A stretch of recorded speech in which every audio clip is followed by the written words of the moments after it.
Hi,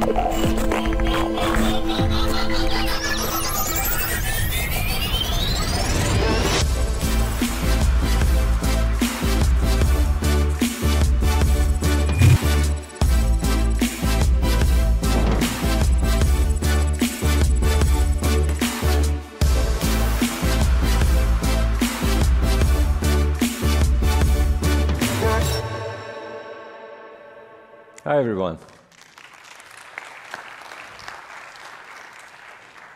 So my name is Alex. I specialize in reliability engineering. My background is software engineering, and I'm a senior staff engineer at Volvo Cars. So why do we care about reliability? We want to prevent financial loss. We want to, prevent loss of opportunities, loss of reputation. If your brand is associated with security, safety, you don't want to look bad in front of your consumers. And the last one is my favorite, actually, incident panic. We want to change the conversation from systems should never fail to acknowledging that complex systems fail all the time. So let's shift the conversation to what is failure, aka SLI. I will talk about the service level indicator. And then how much failure can you tolerate, which is the definition of error budget. So I just get this out of the way. I know SLI, SLO, SLA can be very confusing. Forget the SLA for now. SLI and SLO, I will just mainly talk about that. So SLI is your indicator. These are metrics that may go up and down. And they are usually normalized to be a number in percentage. And the SLO is what you're committing to. SLA is basically SLI and SLO plus a legal layer on top of that. So a common mistake is that people are talking about SLO, but they actually mean SLA. A good rule of thumb to know, is it SLA or SLO, is to ask yourself, if we breach it, if we fail, will they take us to court? Do we have to pay for that? Then it's a legal agreement, then it's SLA. Otherwise, inside the company, you're mostly talking about SLO between one team to another. This is the formula for SLI. So, for example, what's the percentage of the requests that were responded in less than 2 seconds? That would be your SLI. Let's dig into this example a little bit deeper. So let's say that you have two systems. One of them depends on another one. It can be, I don't know, a front-end application that depends on back-end. It can be a back-end that depends on a database. It can be, I don't know, API server that depends on some sort of API gateway. But there is a dependency between two systems. Can't get simpler than this. And we investigate the consumers, and we sit together with the consumers to see how they perceive reliability of our system. And they say, actually, when your response is slower than 2,000 milliseconds, then our systems will break. So that's the absolute worst that you can deliver. So we say, OK, that's SLI. And here's an example numbers that we get from our observability tool. The ones in the green are below 2,000, and the ones above are in red. Here is a different view of the same data.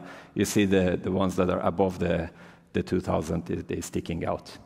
You get different readings, depends on where you're measuring. So you can measure the latency from, I don't know, the web browser in the client's machine. You can measure it from a third party. There are some third parties that you just give them a URL and they just keep pinging your endpoint and they give you latency. You can measure it at your edge. You can measure it inside your cloud provider. There are different places you can measure. But the closer to the customer you measure, the more realistic it is, because reliability is how the consumers perceive reliability, right? So the closer you measure to them, the more realistic it is, but you have more data and more noise. You have to process all that information. For example, the reliability from a browser can be depending on your client's Wi-Fi network, for example, things that you don't control.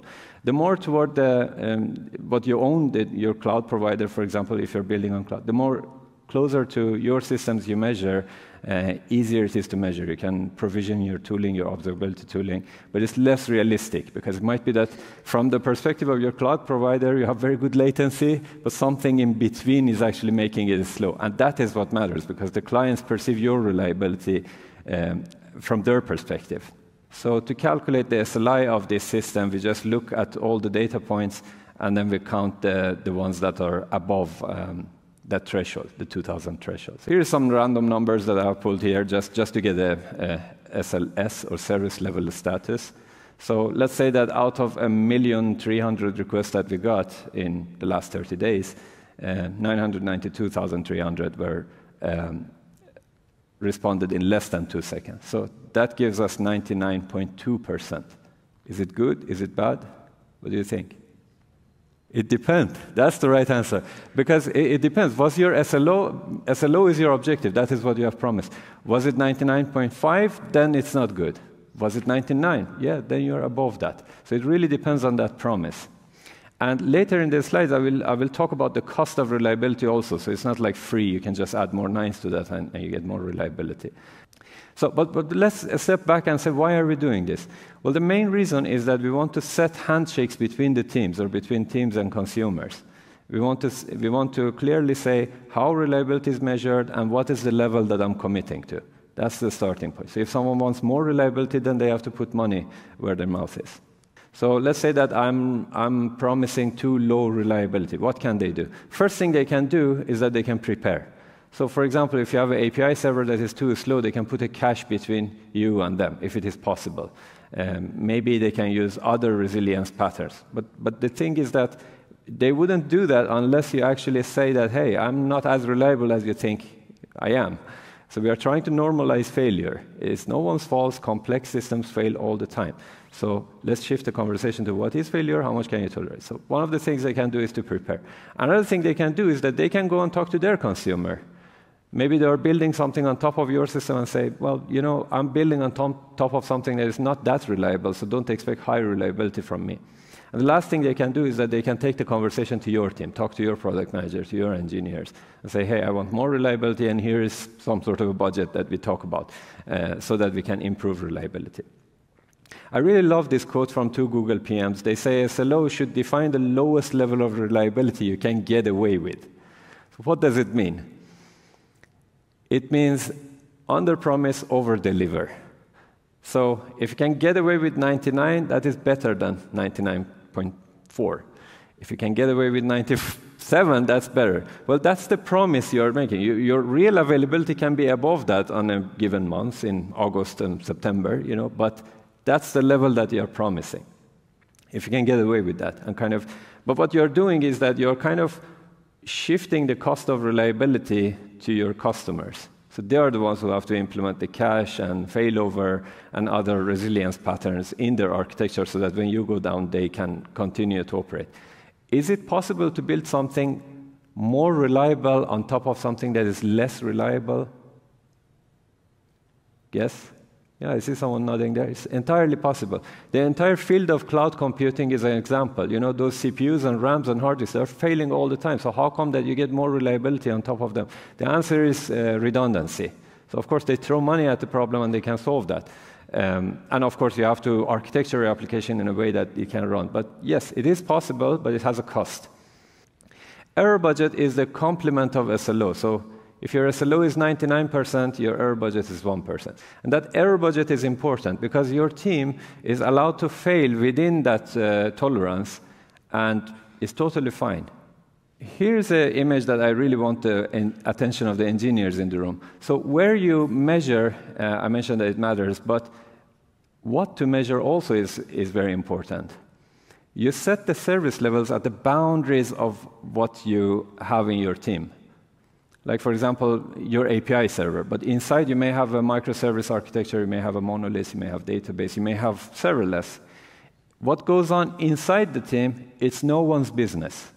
It's just the interface of the team, the services that you provide to the outside world. That is where you do the measurement. The reason for that is because you start measuring it, and maybe you need to refactor something. Maybe you need to rewrite something from Java to C# or to Go, or, I don't know, change of vendors. Maybe you were in AWS, you want to move to Google Cloud. It's no one's business as long as those metrics that you have agreed are performing within the thresholds that was agreed. So you set the service levels at the boundaries of the team, towards other teams or toward the end consumers.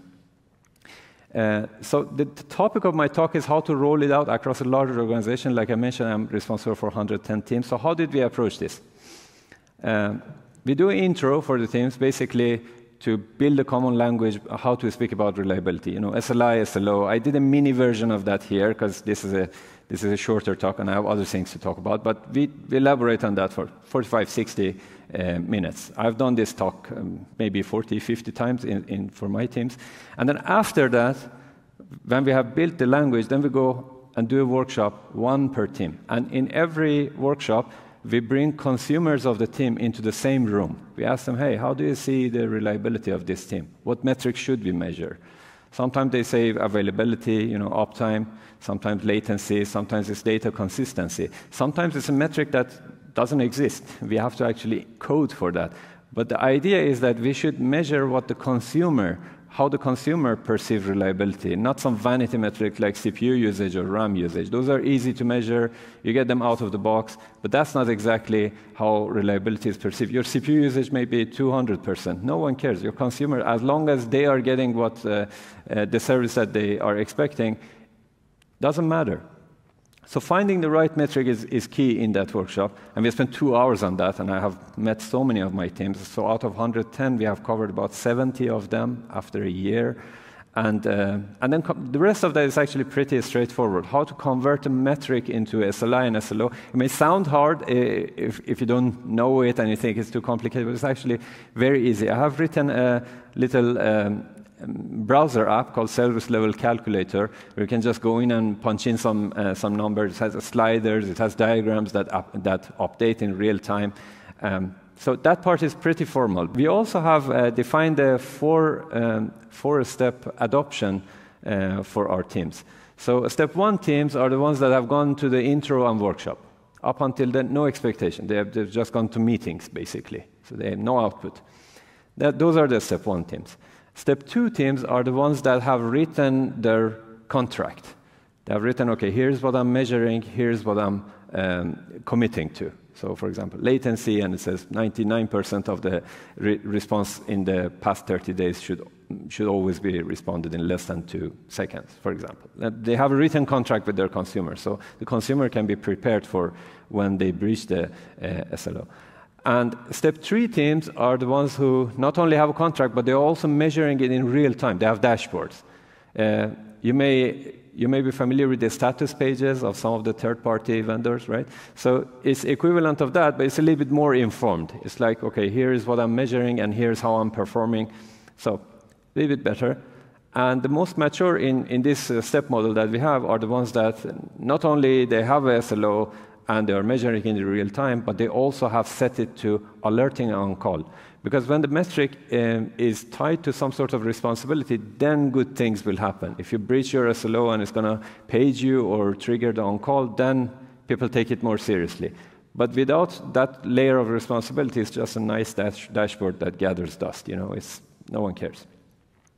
I want to close with one idea that these days I'm experimenting in my current company. So when you think about a system architecture, it looks something like this, right? It's like a spaghetti, it's like a graph. It can be microservices, databases, it can be API gateway, cloud managed services, unmanaged services, it can be someone's code running on their home machine. It can be many things in our architecture. This is a graph. So if you want to measure your service level at the top layer, you know, the user-facing part of it, you may have some SLIs. And my experience is that it's about 2 years that I'm invested in service levels in this organization that I talked about. And what happens is that many engineering teams have SLOs. But what happens is that they see that it doesn't look good, and they go to leadership, they say, hey, my reliability is not that good, I need budget, I need to spend more, maybe change of vendors, maybe I need to pay back some tech debt, or stop bombarding us with feature work, we need extra work to basically go and invest in reliability, and they don't get a good response. So after a lot of back and forth, we came with the idea that we need to map reliability to accountability. Accountability exists in the org chart, which usually looks something like this. This one looks too ideal. It's like everyone has an equal amount of nodes. But you see that the org chart, the leaf nodes of the org chart are the teams that actually own some services.